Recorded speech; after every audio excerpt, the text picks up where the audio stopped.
Assalamualaikum warahmatullahi wabarakatuh. Nama saya Solikin Fatur Rahman, NIM saya 2406007110096. Kali ini saya akan membawakan materi PowerPoint di tugas mata kuliah Introduction to Computer Science. Dan di sini saya tambahkan sedikit judul yaitu digital. Jadi ini saya akan membahas internet dan juga digitalnya. Lanjut. Pengertian internet dan digital. Internet adalah jaringan global yang menghubungkan jutaan komputer di seluruh dunia, memungkinkan pertukaran informasi dan komunikasi tanpa batasan geografis. Jadi dengan adanya internet ini, kita bisa terhubung dengan jaringan global, bahkan di seluruh dunia. Nah, seperti komputer itu seluruh dunia, kita bisa berkomunikasi ataupun bertukar informasi. Juga melalui internet, pengguna dapat mengakses berbagai sumber daya digital seperti situs web, media sosial, dan layanan online lainnya.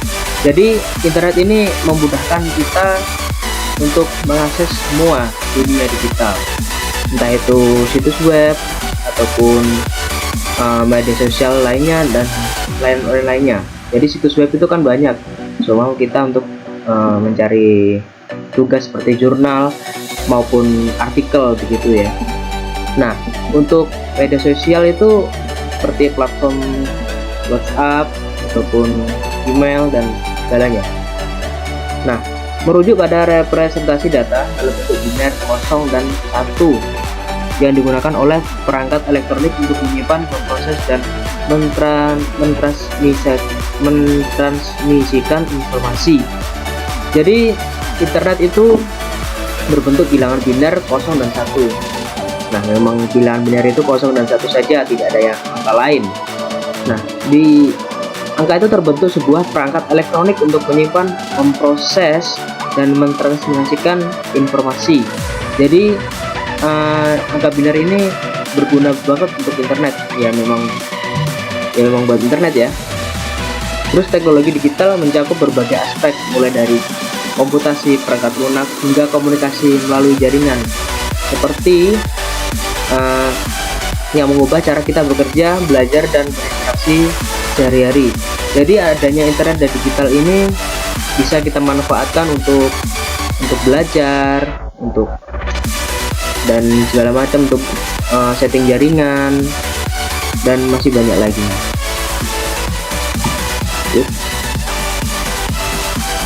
Sejarah lahirnya komputer.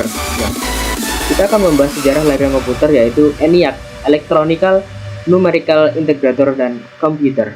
Nah, seperti namanya saja, ini komputer ini dulunya hanya berbentuk numerik. Numerik itu apa? Yaitu numerik itu adalah angka. Jadinya komputer dulu itu bukan seperti komputer yang sekarang. Ada yang namanya monitor, terus kita bisa mengetik sebuah huruf abjad, ataupun kita bisa bertukar informasi secara online. Dulu komputer tidak seperti itu. Nah, komputer dulu itu dibuat hanya untuk mengetik, untuk menghitung saja, menghitung ya layaknya kalkulator lah. Tapi kalau kalkulator sekarang itu kan sudah digital. Kalau dulu tidak, jadinya kita mengetik ya tidak digital, jadi kita mengetik manual saja. Nah, komputer generasi pertama itu ditemukan oleh Charles Babbage pada tahun 1940 sampai 1959. Nah, mesin ini mengubah cara kita memproses informasi, mempercepat perhitungan dan penyimpanan data. Seiring perkembangan, komputer menjadi lebih kecil dan canggih. Nah, seperti komputer ataupun laptop sekarang, itu kan sudah kecil-kecil sekali, hanya ada berapa inci. Contoh laptop yang saya gunakan ini hanya 14 inci saja dengan bobot 1,5 kilo. Nah, kalau dulu kalau dulu itu komputer itu sangat besar, bisa memenuhi satu lab. Sekarang satu lab bisa diisi sekitar 24 komputer, dengan tergantung ruangannya juga ya. Tapi rata-rata 12 sampai 24 komputer itu bisa ada dalam satu lab. Nah, dengan perkembangan sekarang, dengan industri dunia digital sekarang, kita sebagai manusia dituntut untuk berinovasi, untuk menciptakan sebuah teknologi baru. Makanya sekarang itu benda-benda itu semakin kecil, ya semakin kecil tapi semakin canggih juga. Lanjut, evolusi internet. Nah, internet dengan komputer itu kurang lebih sama. Kurang lebih mereka lahir dalam kurun waktu yang sama.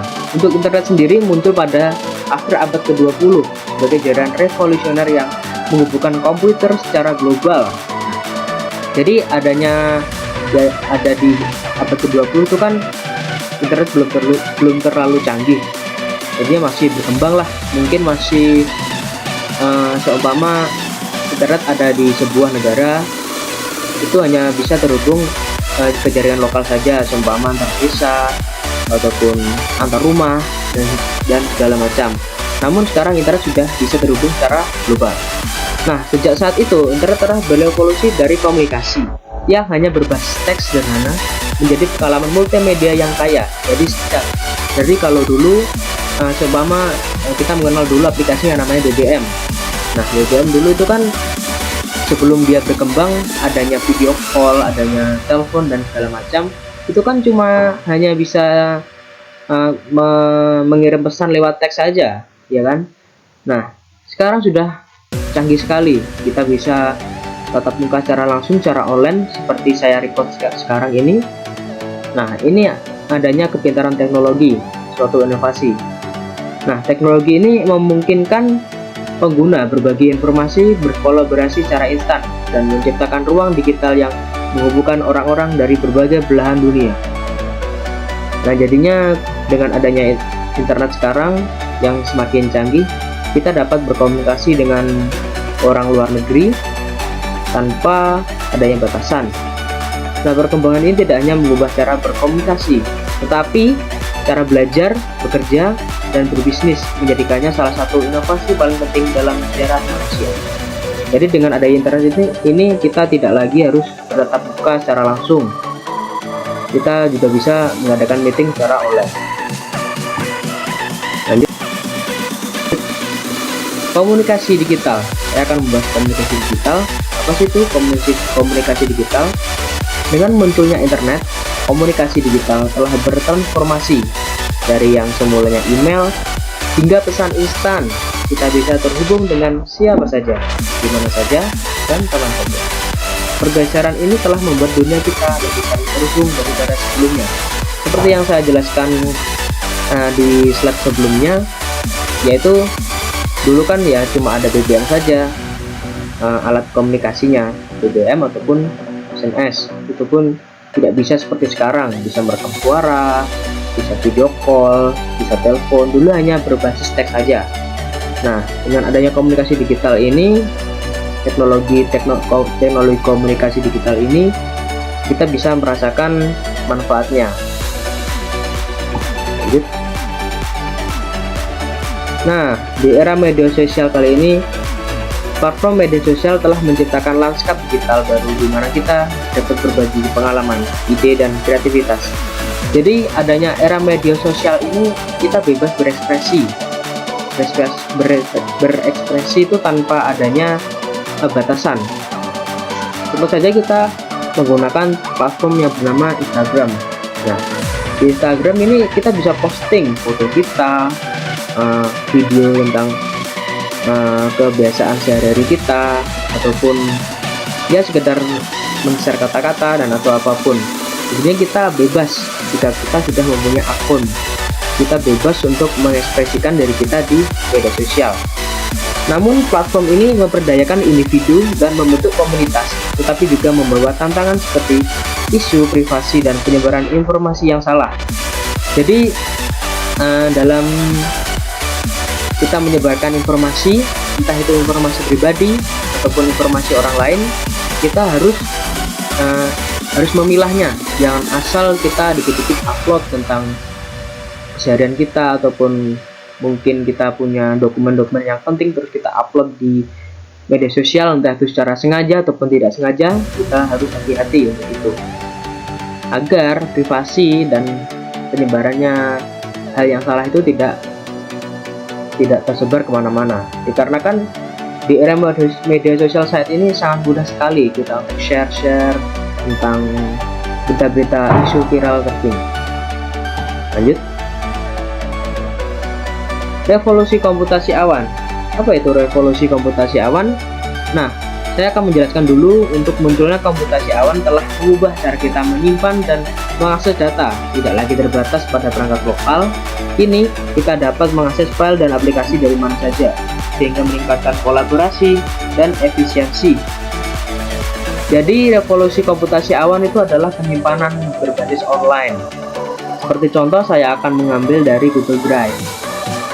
Nah, di Google Drive ini kan kita bisa menyimpan gambar, bisa menyimpan foto, video, ataupun segala macam.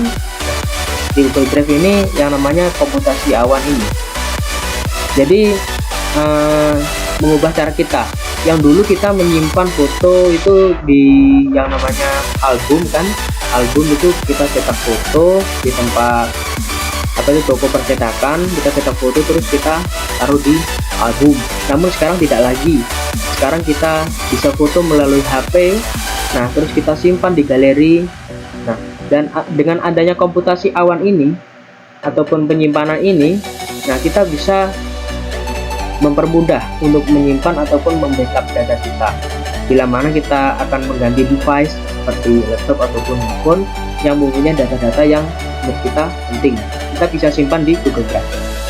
Lanjut.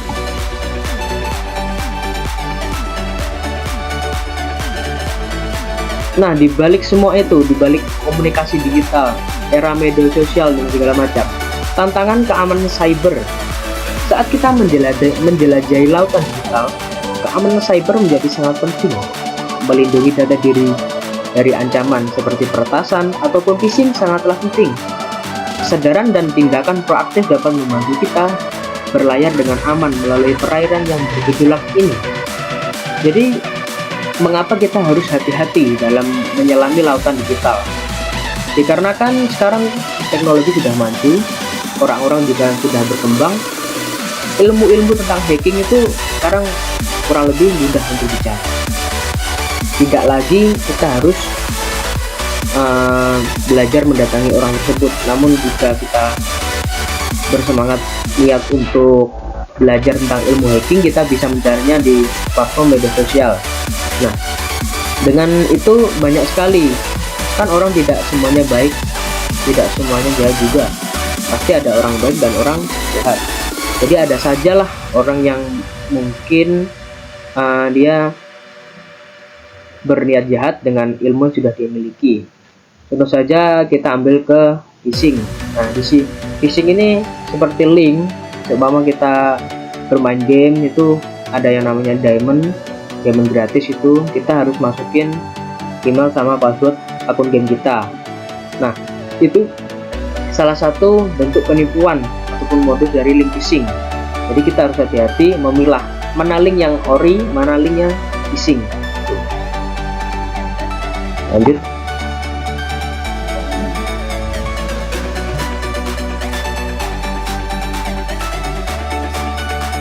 Nah, artificial intelligence impact ataupun kecerdasan buatan sedang merevolusi industri dan kehidupan sehari-hari.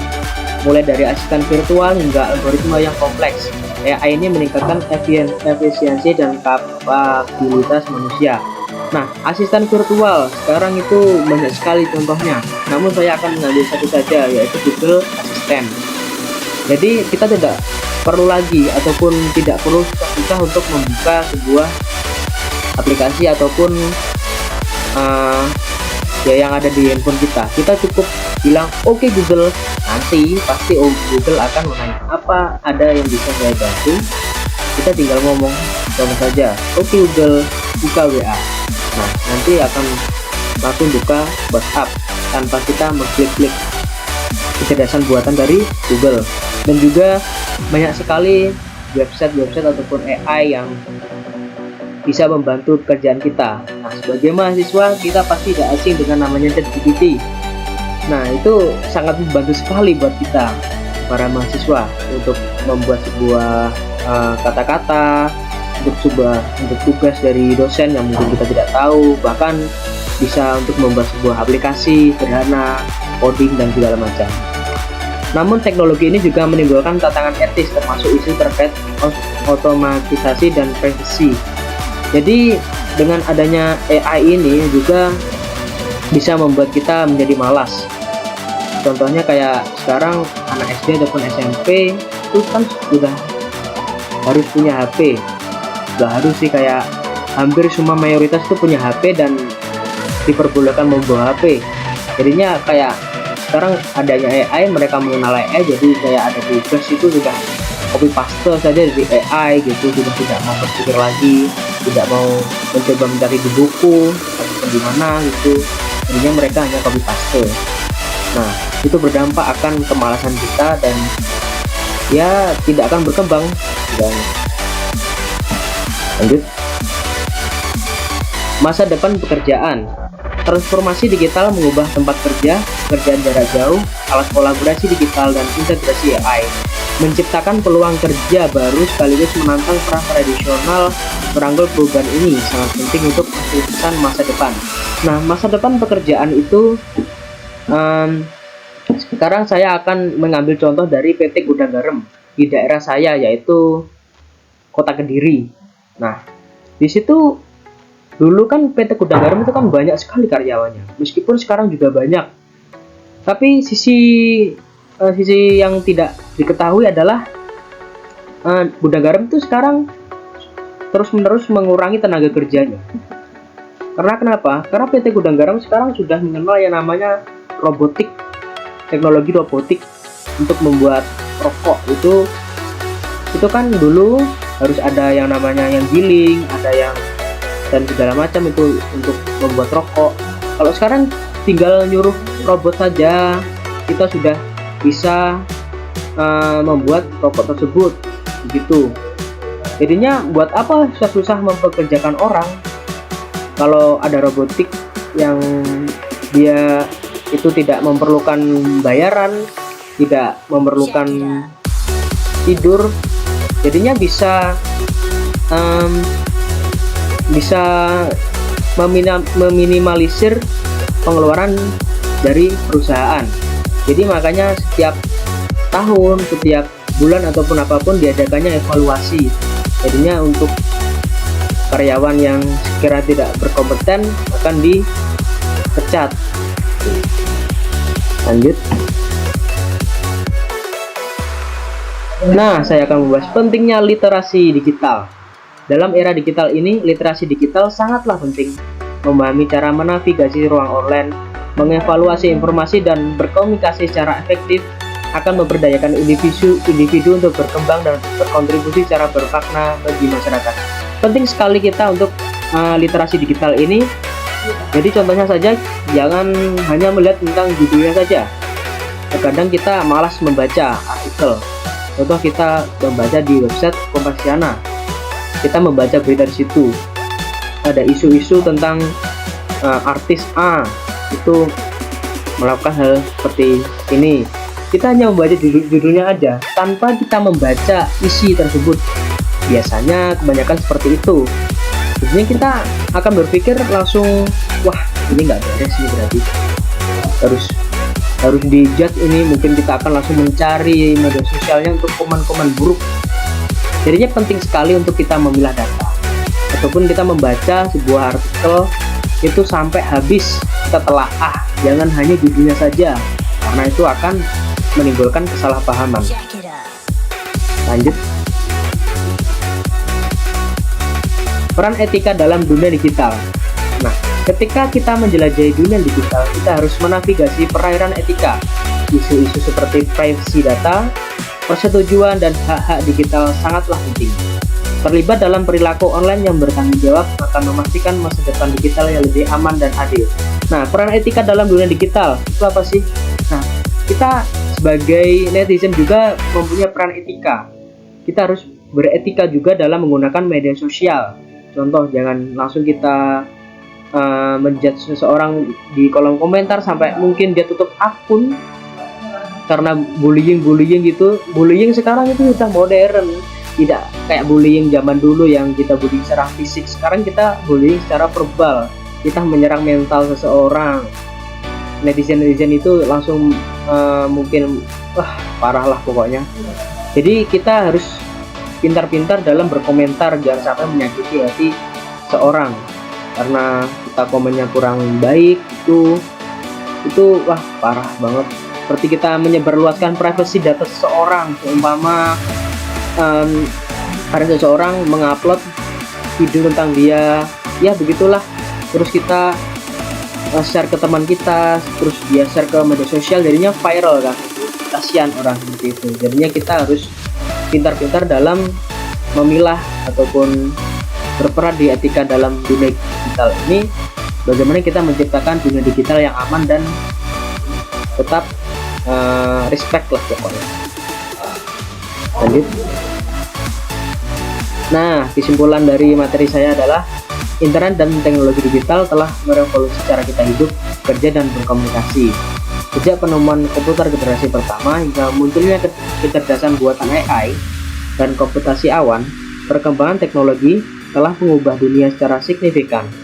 Meski demikian, kemajuan ini membawa tantangan etika, terutama terkait privasi, keamanan cyber, dan penyebaran informasi. Untuk menghadapi masa depan digital yang semakin canggih, literasi digital dan tanggung jawab dalam perilaku online sangatlah penting agar kita dapat beradaptasi dengan baik serta memastikan dunia digital yang lebih aman, adil, dan terhubung. Nah, terima kasih sudah di penghujung presentasi saya. Bila ada pertanyaan, silakan hubungi saya, bisa lewat Facebook, WA, IG, atau LinkedIn. Saya ada di berbagai macam platform gitu. Terima kasih telah menyimak materi saya. Bila mana ada tutur kata yang salah ataupun kurang, bisa dikoreksi dan mohon dimaafkan. Terima kasih, sekian. Assalamualaikum warahmatullahi wabarakatuh.